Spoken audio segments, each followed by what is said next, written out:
আসসালামু আলাইকুম। তাহলে আজকের ক্লাসের গণিত যেহেতু ক্লাস 7 এর অনুশীলনী 4.2, তাহলে প্রথম রাশিকে দ্বিতীয় রাশি দ্বারা ভাগ করা। ঠিক আছে, লুক এর সামনে দেখো সবাই, বি কেয়ারফুল, এটা সব please look at the board. তাহলে প্রথমে আমাদের 14 নাম্বার এবং 15 নাম্বার আমরা প্রথমে ডেফিনেটলি আগে ট্রাই টু আন্ডারস্ট্যান্ড, বোঝার চেষ্টা করো। তাহলে প্রথম রাশিকে দ্বিতীয় রাশি দ্বারা ভাগ করার সময় আমাদের ডেফিনেটলি কি কাজ করতে হবে দেখো। তাহলে প্রথম রাশি আমরা কি করছি, এটা হচ্ছে ভাজক, এটা হচ্ছে বাহ্য আর এটা হচ্ছে ভাগফল। ঠিক আছে, তাহলে যেহেতু লিখতে পারতেছেন না, আমার স্টুডেন্ট লিখে দিছে, আমি আপনাদেরকে বোঝাচ্ছি, আপনারা ভালো করে দেখেন। তাহলে প্রথমে ভাজককে আমরা বাহ্য দ্বারা কি করব, ভাগ করব দেখ, অর্থাৎ a কিউব b স্কয়ার। এখানে পাশে সাইড নোট করা আছে a cube b square divide by a। আমরা a কিউব b স্কয়ার কে দ্বারা কি করব দেখ, ভাগ করব দেখ, অর্থাৎ ভাজককে বাহ্য দ্বারা ভাগ করব। ভাগ করলে কত আসবে, a স্কয়ার b স্কয়ার। এতটুকু আপনাদের বোঝাচ্ছে? ঠিক আছে, তাহলে আমরা কি করব, a স্কয়ার b স্কয়ার ভাগফলে লিখব। বুঝাইতে পারছি?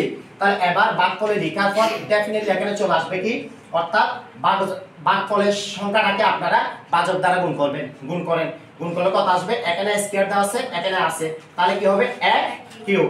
এরপরে কি দেওয়া আছে, এখানে আর কোনো সংখ্যা নেই, এখানে b স্কয়ার দেওয়া আছে, b স্কয়ার বসাইছি। এতটুকু বুঝাইতে পারছি? এরপর আসেন প্লাস দেওয়া আছে, প্লাসটা বসাইছি। ঠিক আছে, প্লাসটা বসার পর এই সংখ্যাটাকে a স্কয়ার b স্কয়ার ভাগ করে যে সংখ্যাটা দেওয়া আছে আবার কি করব, আমরা 2b দ্বারা গুণ করব। তাহলে গুণ করেন, তাহলে সংখ্যাটা আগে লিখতে হবে 2, এরপরে a স্কয়ার দেওয়া আছে, এখানে দেওয়া নেই, তাহলে স্কয়ারটা বসে গেছে, এখানে b কিউব দেওয়া আছে, এখানে b দেওয়া আছে, তাহলে কয়টা, এখানে দুইটা, এখানে একটা, তাহলে কত হবে, তিনটা হবে, b কিউব হবে। আমি বুঝাইতে পারছি এতটুকু? তাহলে এবার আন্ডারলাইন করব। আরেকটা কথা মনে রাখতে হবে, বিয়োগ করার সময় আমরা ডেফিনেটলি এই এখানে যদি প্লাস থাকে এটা মাইনাস হয়ে যাবে, সংখ্যার আগে কোনো চিহ্ন না, এটা প্লাস হয়ে যাবে, এটা প্লাস হয়ে যাবে। তাহলে যদি এটা প্লাস হয় তাহলে বিয়োগ করার সময় এটা কি হয়ে যাবে, মাইনাস হয়ে যাবে। তাহলে আমরা যদি বিয়োগ করি কত হবে, তাহলে কাটাকাটি করলে শূন্য আসবে। তাহলে নির্ণয় ভাগফল কোনটা লিখবো, a square b square. Definitely আপনাদের বোঝাতে পারছি? Did you understand? ওকে, ঠিক আছে, লুক এট মি। তাহলে এরপরে কত নাম্বার, 15 নাম্বার। 15 নাম্বার বোঝাইতে পারবো তো? তাহলে ঠিক আছে, আমাদের সংখ্যা দেওয়া আছে, সেম ওয়েতে আগে কথাটা বোঝার চেষ্টা করতে হবে। স্যার আমাদের বলছে 2x কে আমরা কি করব, ভাজককে ভাজ্য দ্বারা ভাগ করব।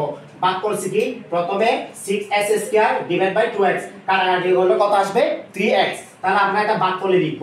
ভাগফলে প্রথমে এই দুইটা সংখ্যা লিখব, দেখ 3x। এরপরে ডেফিনেটলি যে কাজটা আমাদের করতে হবে, আবার এখানে সেম হতে চলে আসবেন, আপনারা কি করবেন, গুণ করবেন। 3 দুগুণে কত হবে, 6। এখানে x আছে, এখানে x আছে, তাহলে গুণ করলে কত হবে, s স্কয়ার। ঠিক আছে, এরপর আপনারা কি করবেন, এখানে একটা মাইনাস চিহ্ন দিবেন, এখানে মাইনাস দেওয়া আছে, মাইনাস দিছে।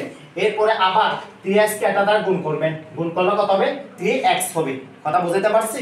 এবার আন্ডারলাইন করবেন। স্যার বলছে বিয়োগ করার সময় এই চিহ্নটা যদি মাইনাস থাকে প্লাস হয়ে যাবে, এই চিহ্নটা যদি প্লাস থাকে মাইনাস হয়ে যাবে। বিয়োগ করলে আমাদের কত হবে, তাহলে এখানেও প্লাস, এখানেও প্লাস, প্লাসে প্লাসে প্লাস। এখানে x এর মান 1 ধরতে হবে, এখানে 3 দেওয়া আছে, যোগ করলে কত হবে, 4। এরপর কি আছে, এখানে x আছে, তাহলে x টা বসে গেছে। কথা বুঝাইতে পারছি? এবার আসেন কাম টু দা পয়েন্ট, এই সেম হইতে মাইনাস আছে, 2 আছে, এটা আমরা সেম